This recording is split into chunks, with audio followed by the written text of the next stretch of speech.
Hello guys, welcome back to my blog. আর দেখো আমি আজকে রেডি হয়ে যাচ্ছি। এটা কোথায়? দেখো আমি বেরিয়ে পড়েছিলাম।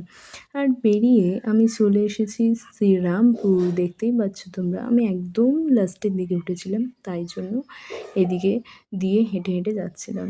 আজ হঠাৎই আমার আসার উদ্দেশ্যটা হলো যে আমি উল্টো রথে দিদির বাড়ি আসিনি, মেলায়ও ঘুরতে যাইনি। সো দিদি আজকে বললো তো আজকে ছুটি, তো চলে আয়। তো আমিও চলে এলাম রেডি টেডি হয়ে। আর আমি যে হেঁটে হেঁটে যাচ্ছি, আর আমি ওদিক দিয়ে অটো ধরবো। একটা হলো কথা যে অটো ধরে আমি ডাইরেক্ট দিদির বাড়ি যাচ্ছি না, আমি যাচ্ছি প্যান্টালুন্সে। আর প্যান্টালুন্সে অনেক অফার চলছিল, তো দেন আমরা একটু কেনাকাটি করতে গিয়েছিলাম।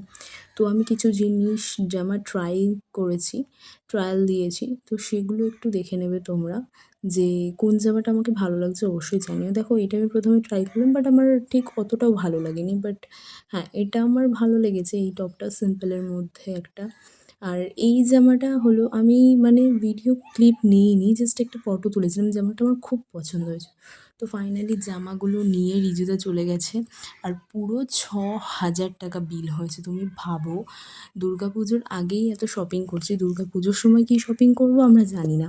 তো যাই হোক, অফার পেয়েছি, শপিং তো করতেই হবে। অবধি এত কেনাকাটি করেছি, ৬টা ৭টা। তারপরে চলে এলাম একটু মিয়া মোড়ে খাওয়া দাওয়া করে, দেন আমরা চলে এসেছি। এবার একটু জিলিপি কিনলাম, দেন আইসক্রিম কিনলাম, কিনে তারপরে আমরা বাড়ির উদ্দেশ্যে রওনা হলাম। কারণ আমাদের এখানেই ৭টা ৭:৩০ বাজে, আবার আমাদেরকে রেডি হয়ে মেলায় বেরোতে হবে। তো দেখো আমি রেডি হয়ে গেছিলাম, এসে একটু খাওয়া দাওয়া করে। তো আমি এই ড্রেসটা পরে আজকে মেলায় যাচ্ছিলাম, সিম্পলি সাজলাম, কারণ আমরা বেরিয়েছিলাম ৯টার দিকে। ৯টার সময় আমরা যখন যাই তখন দেখি সবাই বাড়ি আসছে। তো আমরা ফাইনালি বেরিয়ে পড়েছি। আর মেলায় গিয়ে দেখলাম মোটামুটি ভিড়, খুব একটা ভিড় ছিল না। তো জামাইবাবু কাজ থেকে ডাইরেক্ট চলে এলো, খাওয়া দাওয়াও করে নিলাম।